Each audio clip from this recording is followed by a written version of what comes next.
Hi, I'm Alan Smith, owner of Alan Smith Pool Plastering, and I'd like to share with you one of our larger residential pebble jobs that we've done. We're very proud of this job. It's probably one of the top 10 largest jobs we've done.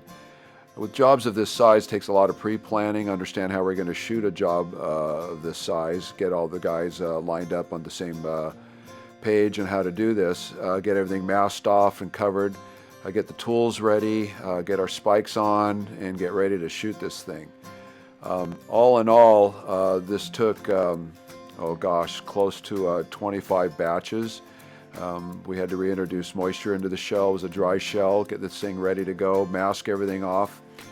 We had two mixer men on this. The truck was about 350 feet from the job site, or from the pool itself. Here we're mixing the cement, the aggregate, the glass, the pozzolans, the pigment, and about 2 pounds of calcium chloride per 1,000-pound batches.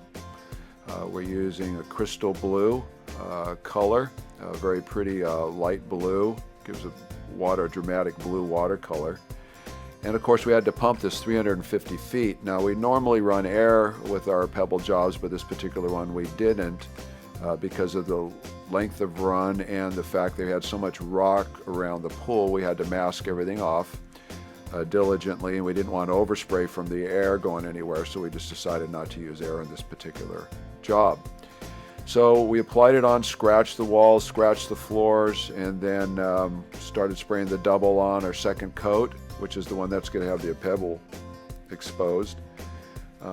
We had 285 perimeter feet on this pool, so it was a pretty good sized pool. We started in the shallow end, did about the upper half. We had a cold joint right in the middle of the pool. What that is we kept very wet mud in the middle.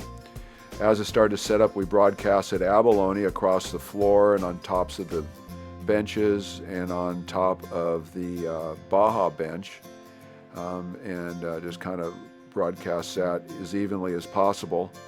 And then once it's all put on there, then it's reintroduced and troweled back into already a one-time washed surface. One-time wash, we rinse the cream off one time, expose the aggregate, sprinkle the abalone shell, and re-trowel it back in so it's compacted tight into the matrix itself. And then a final wash and rinse down. Now, part of this is when we're washing a pool this size, we have an awful lot of slurry.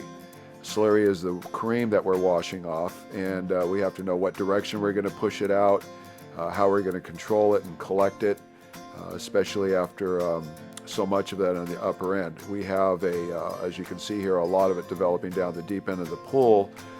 We simply pump out into either slurry bags or into a 1,000-gallon vacuum truck. Will suck it out.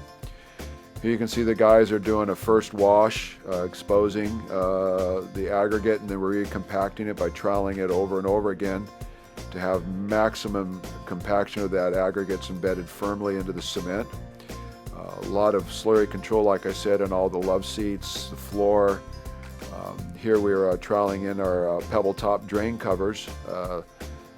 Great idea here, making these covers with the pebble on the top so it kind of blends in with the walls and the floor where they're situated. And here this gentleman has a vacuum hose vacuuming up the slurry. And like I said, it goes into a 1,000-gallon vacuum truck, like a great big shop vac, and gets all that slurry out of the pool very efficiently. Of course, getting all the little extra cream spots on all the detail, rolling it off, compacting that stone even more, exposing it properly. A lot of detail to a pool this size. Sponging off any excess cements and any excess cream layers. You can see here the beauty of this product, this pretty blue glass embedded in with the abalone shell. A job like this takes a lot of manpower, a lot of talent. We have a good crew here. We're really pleased with this job.